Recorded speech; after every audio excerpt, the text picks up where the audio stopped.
Screen curtains off. 1. You play activate. Story choices. Story choices dialogue. Story choices loading. Waiting. Speech off.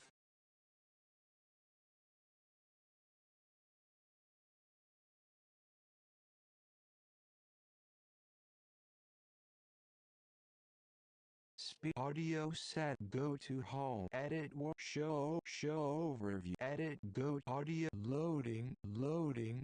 Waiting for players. A screenshot of a video.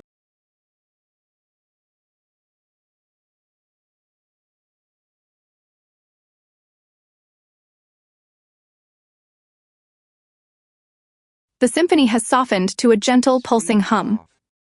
The junk collector remains on his knees, staring at the small Furby nuzzling his hand as if seeing a living creature for the first time. The wishing heart floats gently in front of Alexis's mom, its golden light warm and steady. Why were you so lonely and unhappy? The junk collector looks up, startled by the question. He seems to search for his old anger, but it's gone, replaced by a vast hollow emptiness. Lonely? I wasn't lonely. I had my junk, my collection. It's valuable. But it didn't sing to you, did it? He looks down at his hands, then back at the small, colorful Furbies now floating curiously around him.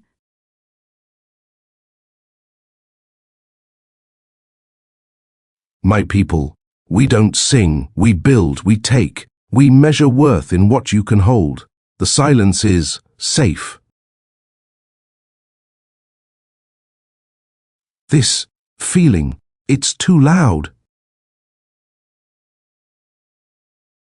It's just a feeling. It can't hurt you. The silence is what's really empty. The junk collector slowly gets to his feet, his movements clumsy without their usual purpose. He looks around his vast collection of broken things, seeing it not as treasure, but as a monument to his isolation. I don't know what to do now. You could start by listening. He nods slowly, a flicker of something new in his eyes. Hope.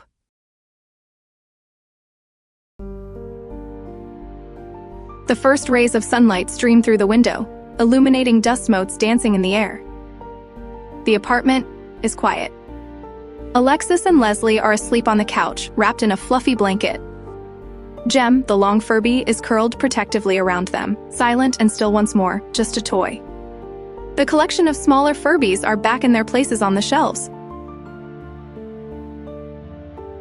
On the coffee table between them, the wishing heart locket sits, glowing with a soft, gentle, internal light, a souvenir of an impossible journey and a testament to a friendship that traveled to the stars and back. The journey is over, but the world looks and feels different now. Having faced the void and filled it with music, Alexis and Leslie are home, but their adventure has changed them forever. What will they do with this new perspective? Start a new project with Leslie to share their experience with others. Decide their spacefaring days are over and focus on a quiet life. Plan their next, even bigger adventure into the cosmos. Try to contact the junk collector to see if he's okay.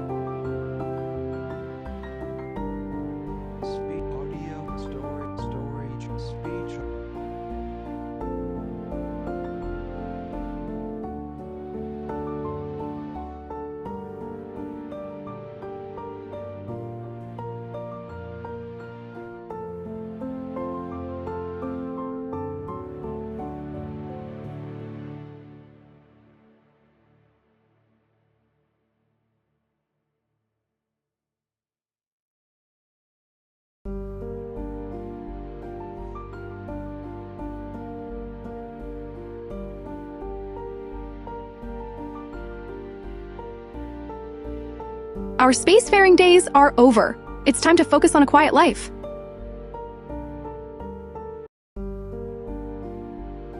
The sterile, quiet hall of the local children's museum is a stark contrast to the cosmic wonders they witnessed.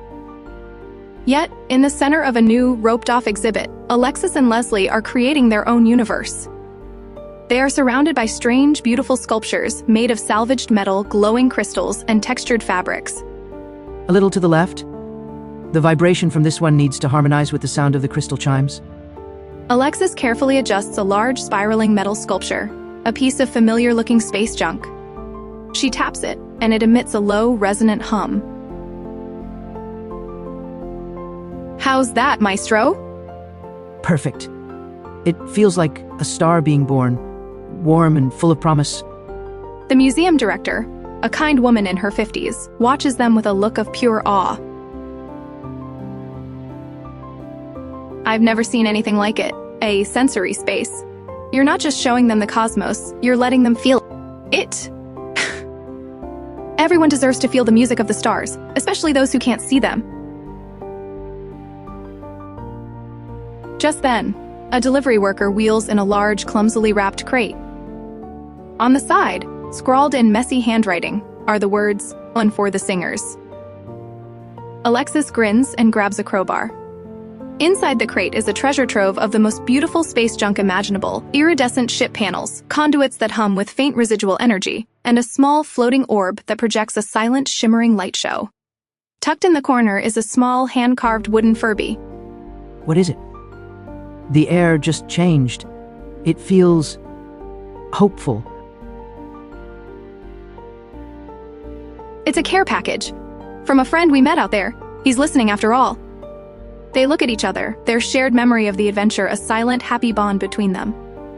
They have brought the magic home, not as a souvenir, but as a gift to be shared. Their quiet life was going to be anything but. Alexis and Leslie have successfully translated their impossible journey into a tangible experience for others, finding a new purpose in sharing the magic they discovered. Their adventure is over, but its impact is just beginning. What new story will they create from here? Suggest they use the new space junk to build a new, bigger exhibit. Propose they send the junk collector a thank you song. Decide to write a book about their adventures to inspire others. Plan a simple, quiet evening at home to celebrate their success. Story choice speech.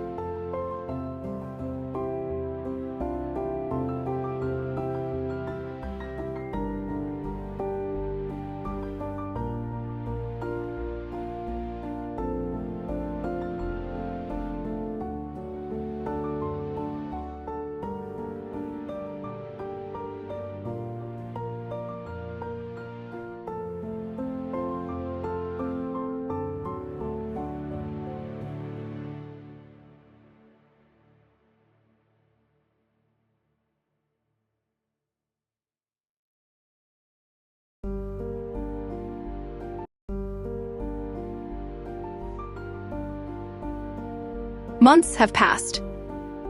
The sensory space exhibit has transformed from a small corner into a sprawling, wondrous landscape that now occupies a significant portion of the museum hall. Alexis and Leslie move with a familiar rhythm, their shared project having become a second language. Alexis stands on a small stepladder, carefully hanging iridescent ship panels that shimmer and change color. Below, Leslie runs her hands over a newly installed conduit pipe that hums with a gentle, pulsing energy.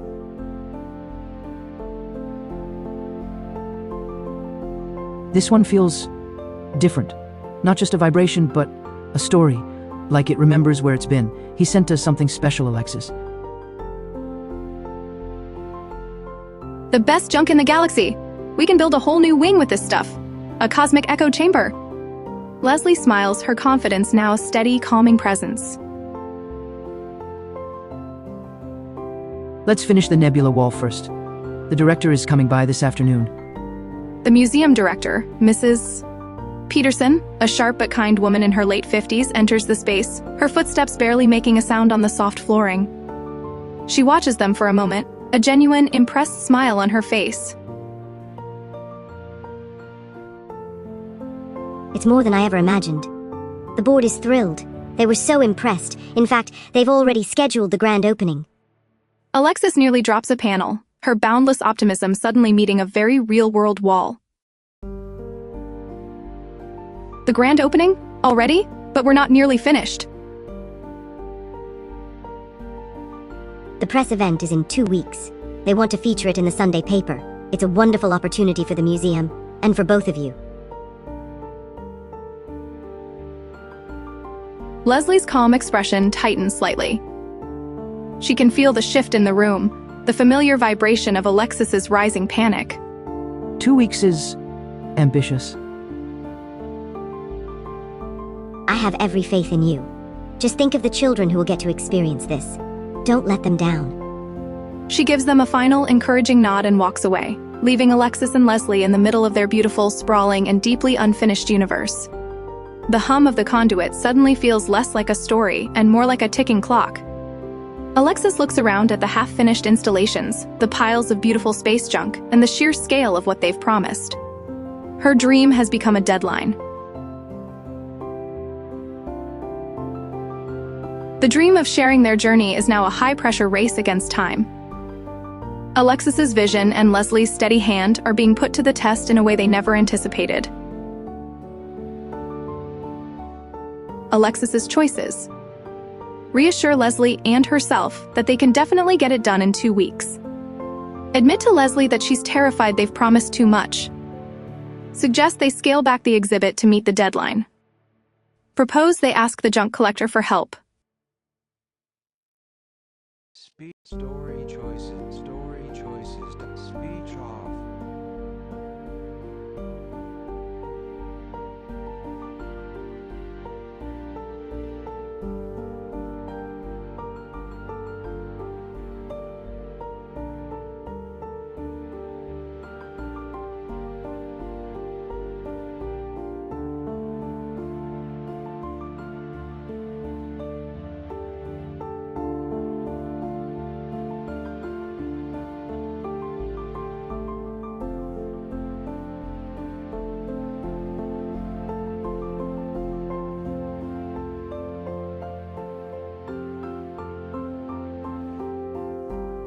I'm terrified, Leslie. I think we've promised too much.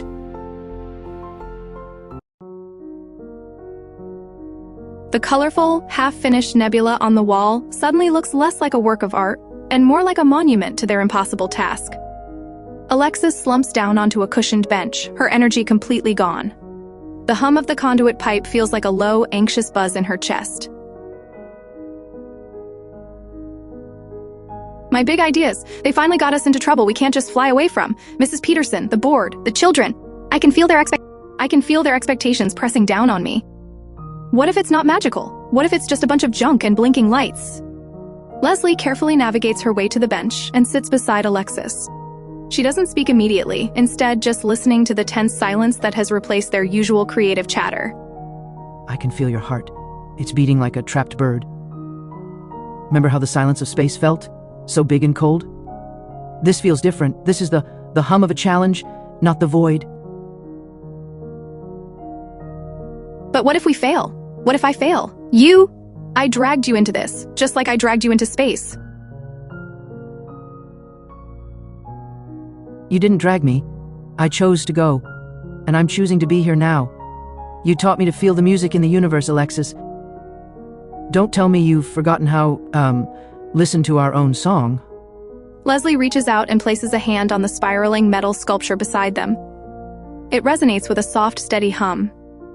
That promise we made, it wasn't just to the museum, it was to ourselves, that we'd bring back what we found. The fear is real. I feel it too, but the magic was real too. We just have to trust it. Alexis looks at her friend, whose calm strength is the anchor she desperately needs. The fear hasn't vanished, but it no longer feels like a crushing weight. It feels like energy, waiting to be directed. So, what do we do with this fear? Do we let it build the walls back up, or do we use it to build our universe? The choice hangs in the air, as tangible as the half-finished stars around them. The weight of the deadline is immense, but Leslie's unwavering faith has given Alexis a foothold. Fear is still present, but now it's a question of what to do with it. Draw up a meticulous day-by-day plan to prove they can do it. Suggest they ask the junk collector for help, admitting they're in over their heads. Insist they work all night, starting right now to get ahead of schedule. Focus on building one perfect central piece to be the heart of the exhibit.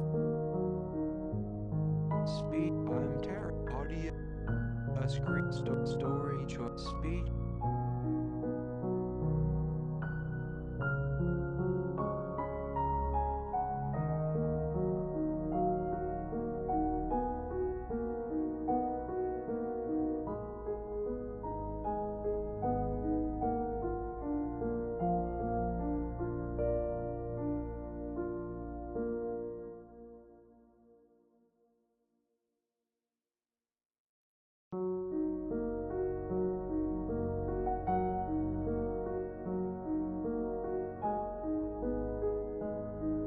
Let's ask the junk collector for help.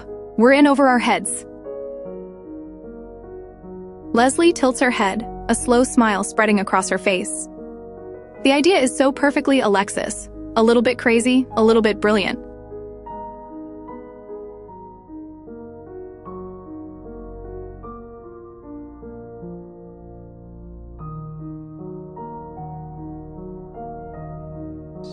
Let's ask the junk collector. Audio set. Go to edit world. Show edit. Go audio. Ask the junk collector. How exactly do you propose we do that? Send him a text. I don't think he gets service in his. Ask the junk audio. Go to edit. Show over. Rewind. Interact with the store. Disable autoplay. Interact. Rewind the story. Show overview. Button. Edit world. Go to home. Edit world. Go audio. Ask the junk collector.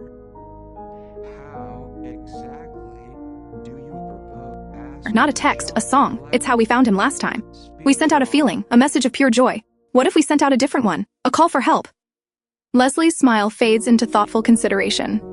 She runs a hand over the cool, smooth surface of the humming conduit pipe. A song for help. It would have to be just the right frequency. Not joy, not fear, but need, honesty. That's a hard song to sing. But we're good at honesty now, aren't we? I just told you I was terrified. You told me the fear was real. We start there. Alexis stands up, her earlier despair replaced by a familiar spark of creative energy. She looks around the half-finished exhibit, not at the work left to do, but at the instruments they've built. We can use the exhibit. Your conduit hums with memory. My ship panels resonate with light. And we still have. She walks over to a display case in the corner and pulls out a small, unassuming object, the simple, hand-carved wooden Furby the junk collector had sent them. He sent us a receiver, a direct line. We just have to send the right message.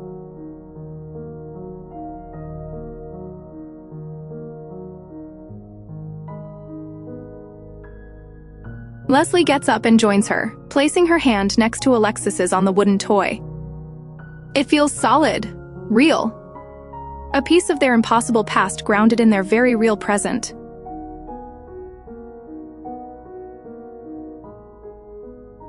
Okay, let's, make a call. What does "we're in over our heads" sound like?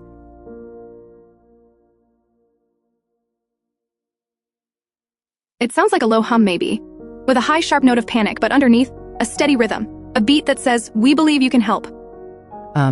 The heartbeat of hope. I can work with that.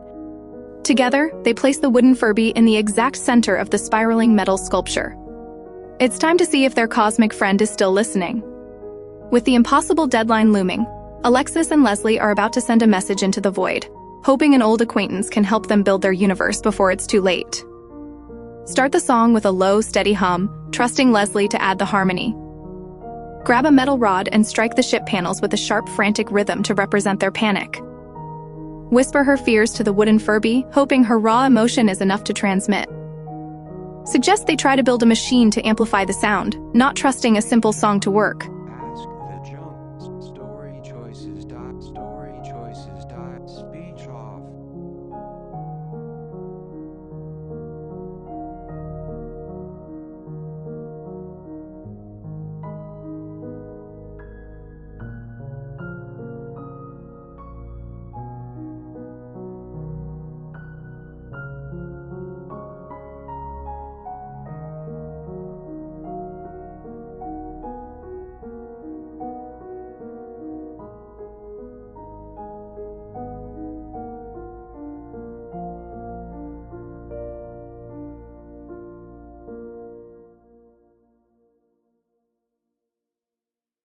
It sounds like this.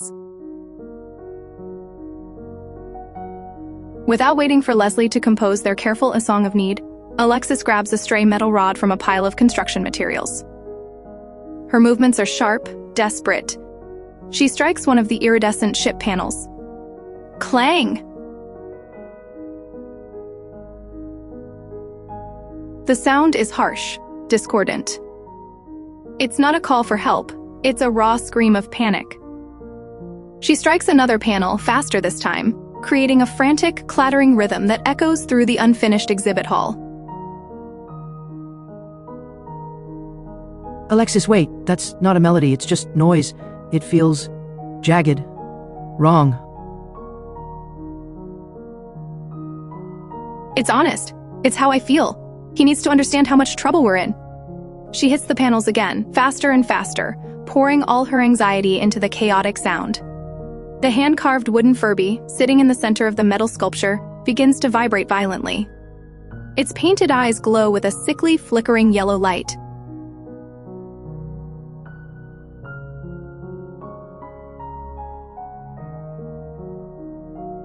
The air crackles with energy, but it's not the warm, hopeful magic from their journey. This is something else. The beautiful hum of the conduit pipes wavers, and for a moment the lights in the museum dim. That is a highly irregular resonance frequency. Cease all unauthorized transmissions immediately. Alexis freezes, metal rod in hand. A man in a drab gray uniform steps out from behind a large sculpture. He holds a complex-looking scanner that is pointed directly at the glowing Furby. His name tag reads, Ralph.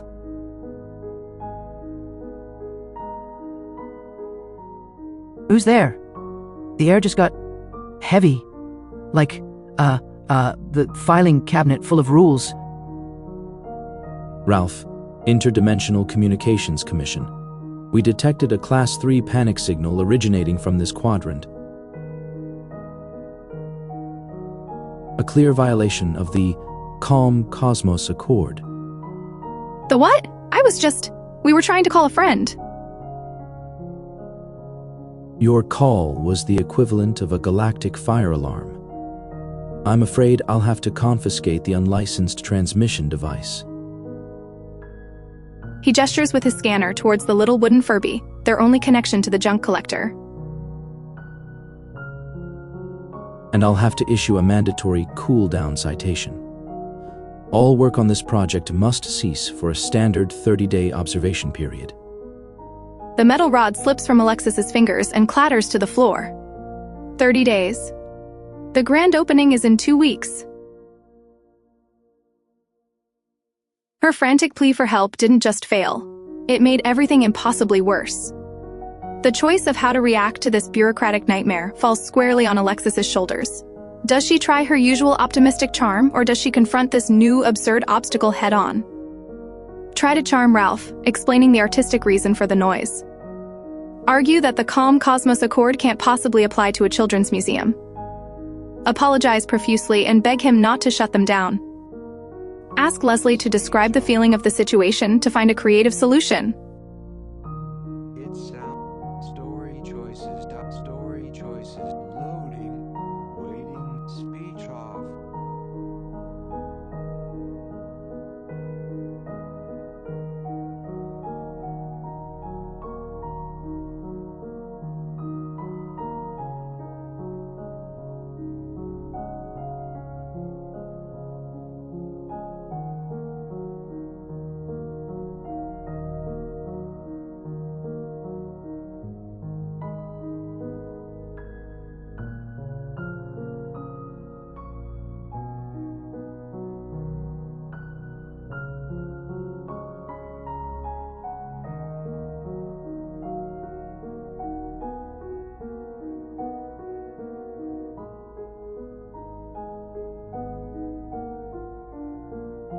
Calm Cosmos Accord can't possibly apply to a children's museum. This is a place for art and education, not interdimensional whatever. Ralph adjusts his gray uniform, completely unmoved by Alexis's impassioned argument. He taps a button on his scanner, and a holographic projection of dense, unreadable text appears in the air between them. The Accord, subsection B, paragraph 7, clearly states that any unlicensed, emotionally charged resonance exceeding 5.0 centifurbles is subject to immediate containment, regardless of the planet of origin zoning laws. Centifurbals? You're making that up. We were just trying to be creative. Alexis, stop. Arguing isn't working. His voice, it's flat. There's no room for negotiation in it. He doesn't care about creativity. Ralph gives Leslie an uninterested glance before his eyes fix back on Alexis. The universe does not care for creativity. It cares for order. Your panic signal could have attracted far worse things than a routine inspection. I am here for your own safety. But the grand opening is in 2 weeks. Shutting us down for 30 days is the same as destroying everything we've built. Can't you see what this means to us? To the children? Emotional appeals are not admissible evidence in an accord violation hearing. The regulations are clear. He walks past Alexis to the metal sculpture where the small wooden Furby still glows with a faint, sickly light. He carefully picks it up with a pair of sterile tongs and places it into a small, lead-lined containment box.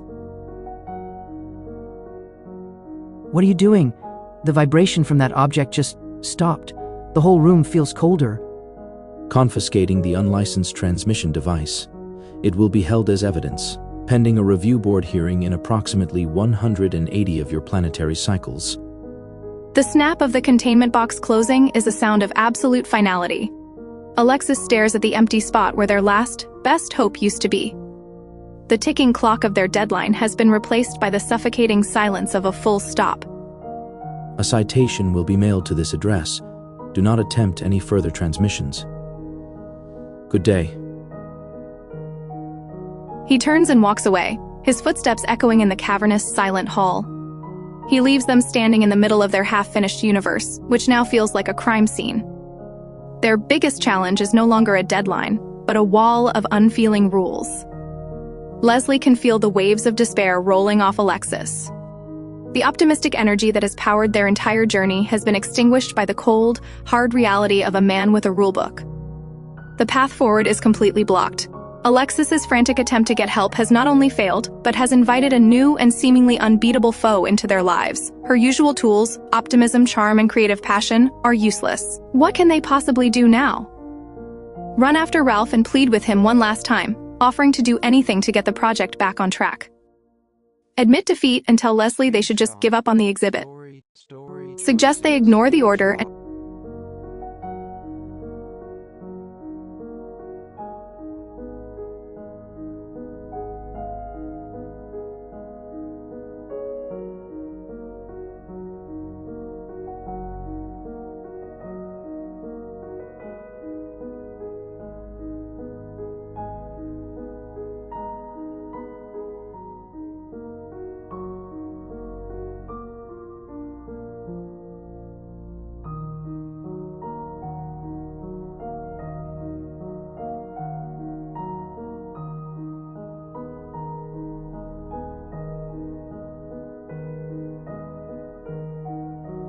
Alexis catches up to Ralph just as he reaches the museum's main exit lobby.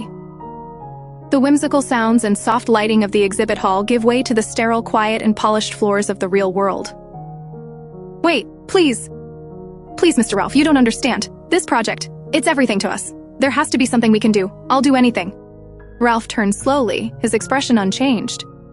He holds the lead-lined box containing the wooden Furby as if it were a biohazard.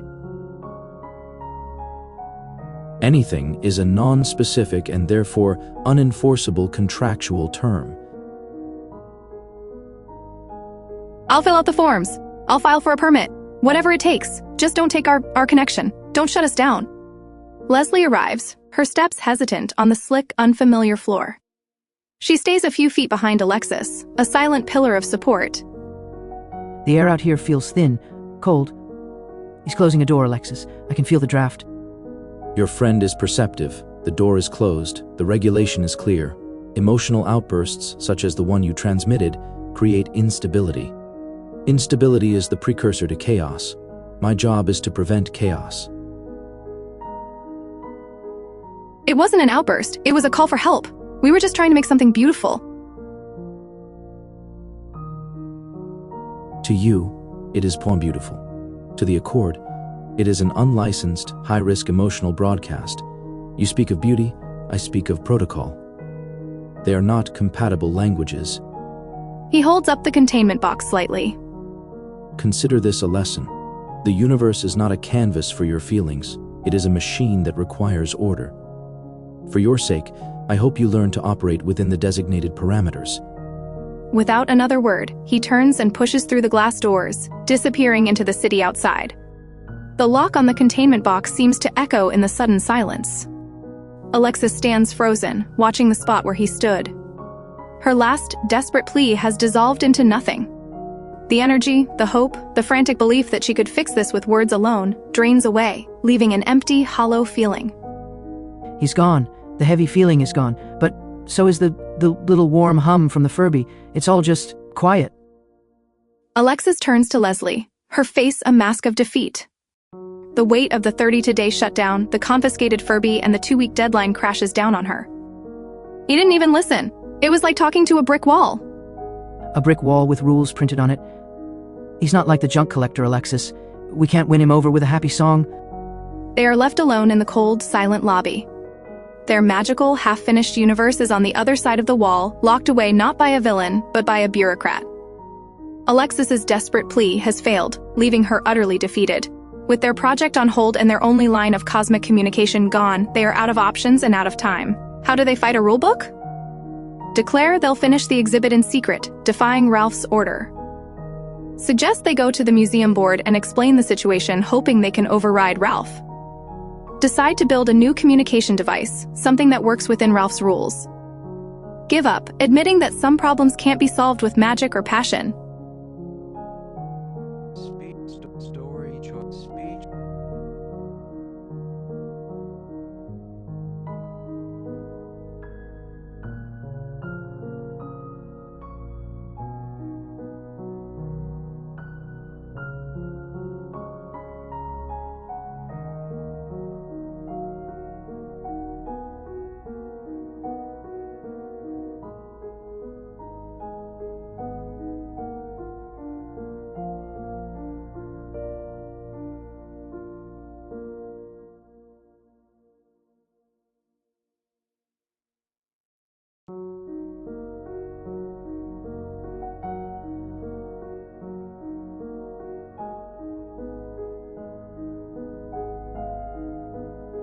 Let's go to the museum board. We'll explain everything. Maybe they can override him.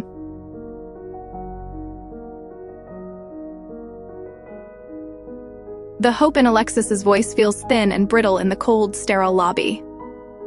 Leslie shakes her head, her calm demeanor a stark contrast to Alexis's grasping at straws energy.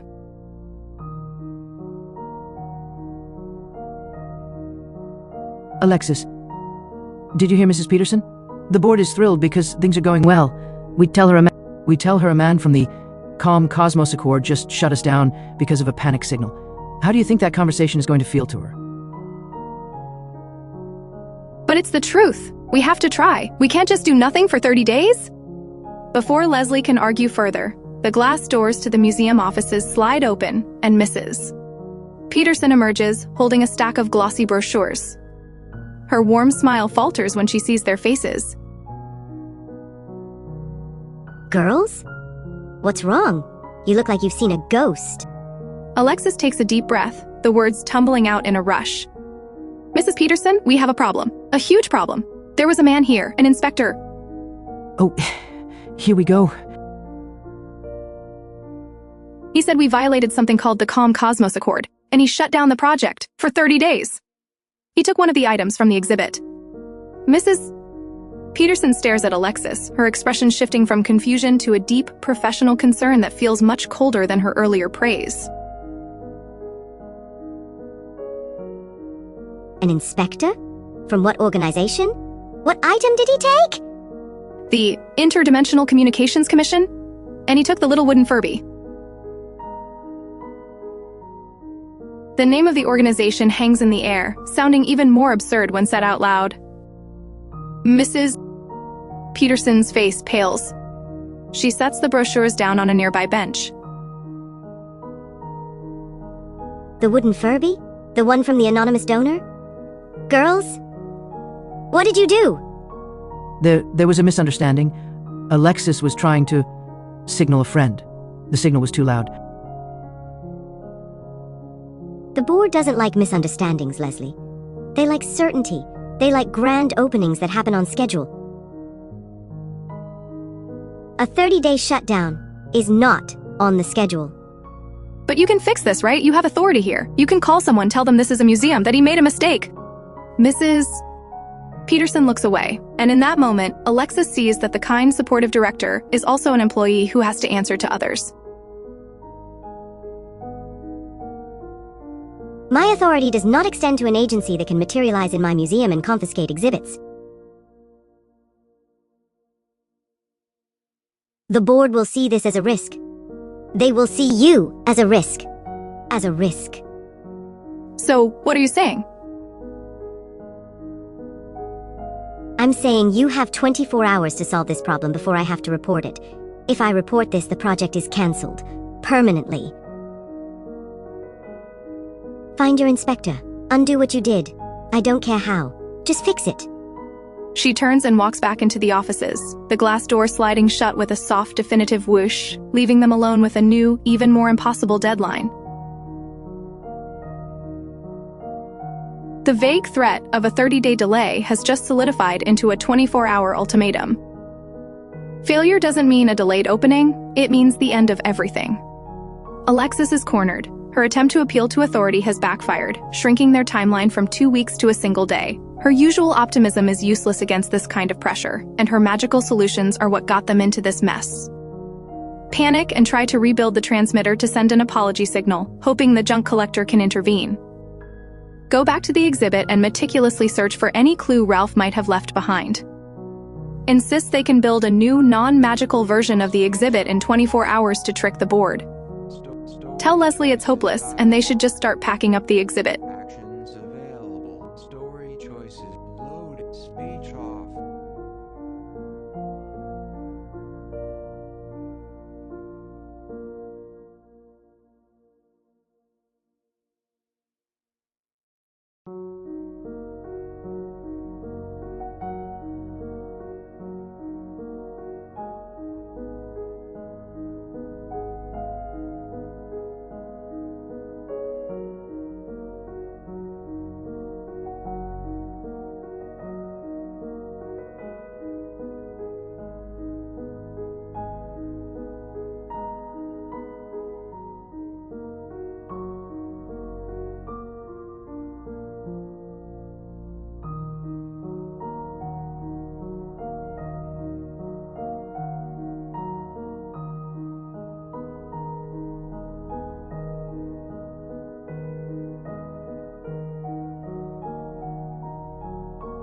Audio loading, loading.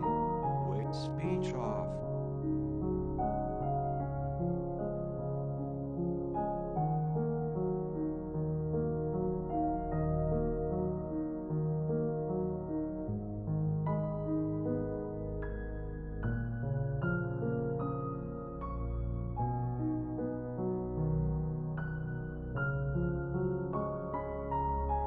The glass door slides shut, sealing them in the quiet hum of the museum.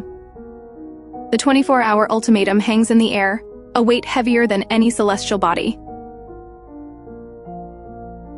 Alexis's hands are shaking, her mind racing. Rebuild it. That's what we do. We have to rebuild it.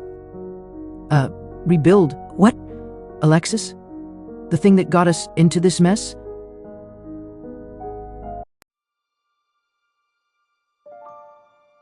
Alexis doesn't seem to hear her.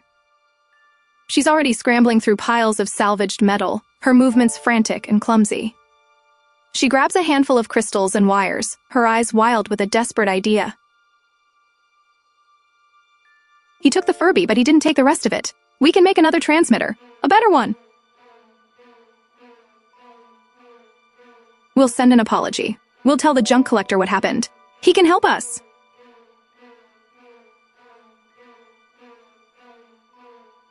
Stop. Just for a second, stop and feel the room, feel the silence. That's what Ralph left us with. Do you really think making more noise is the answer? It's the only answer we have. We have 24 hours, Leslie. We can't file paperwork or write a strongly worded letter. We have to do something. She starts twisting wires together, her breath coming in short, sharp gasps. The metallic scrape of her work echoes in the empty space. Your last something was a scream, a panic signal. You're panicking now. This won't be a song of apology. It will be another scream. What if Ralph comes back? What if he brings friends? He won't. We'll make it different this time. We'll aim it better. We'll send a signal of pure, concentrated regret.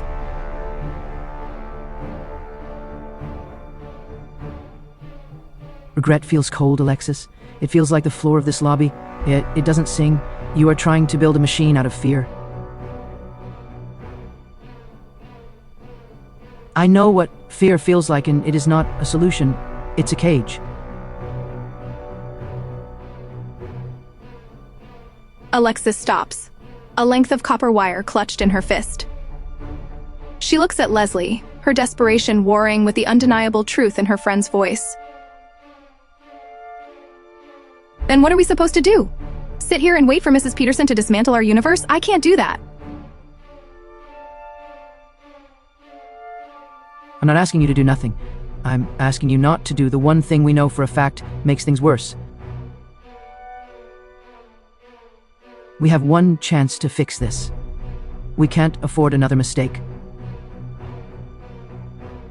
Alexis is torn between the overwhelming urge to act and her friend's chillingly logical plea for restraint. Alexis feels the seconds ticking away, each one a hammer blow against their dream.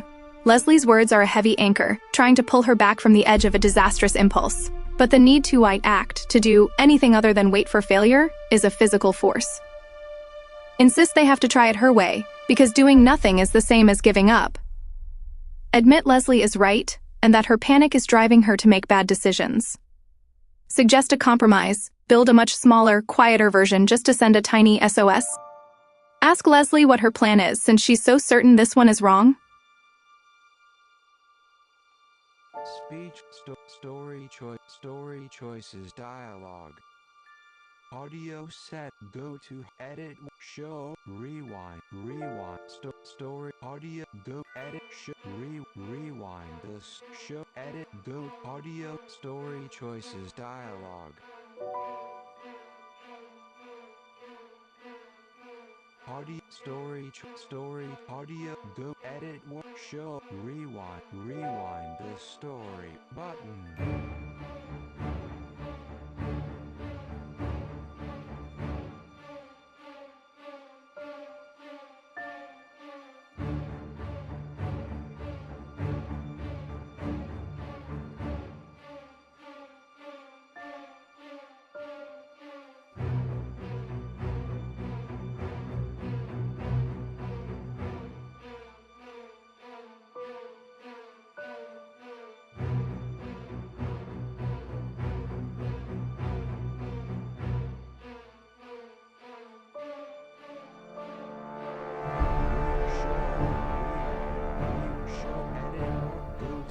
Show overview button, rewind, edit, go to audio settings, story choices, dialogue.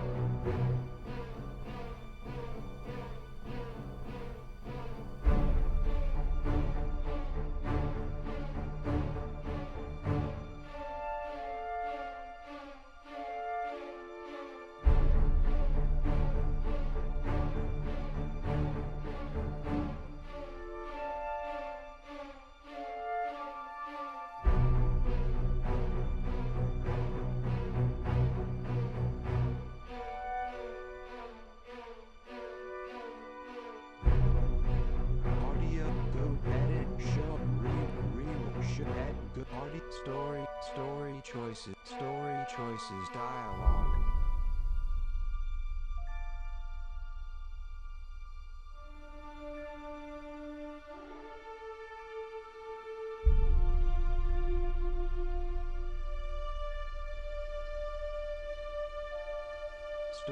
choices dialog.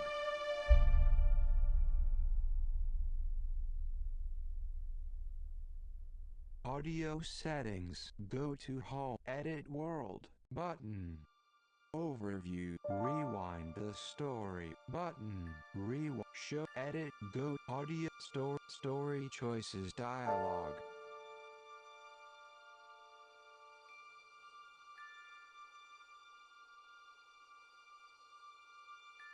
Screen recording. Actions avail. 10:33 p.m. Audio. Story choices dialog.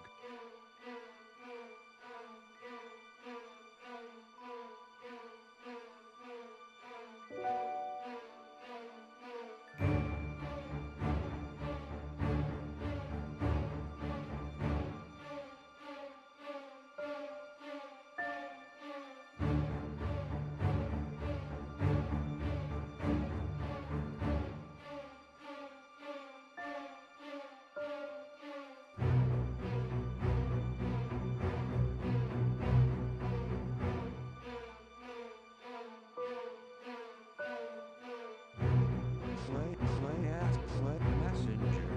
Active messages. YouTube play activate. Play story choices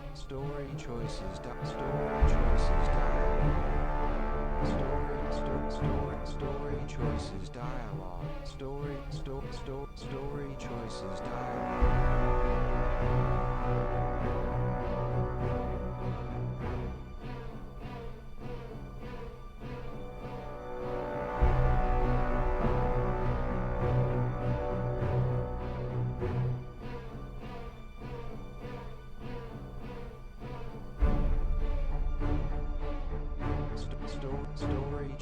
dialog.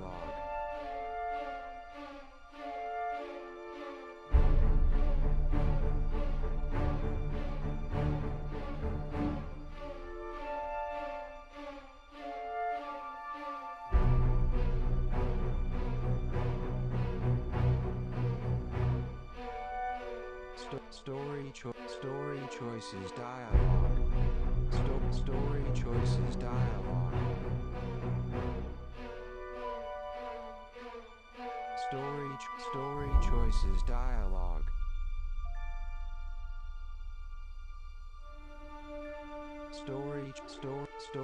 Story choices dialog.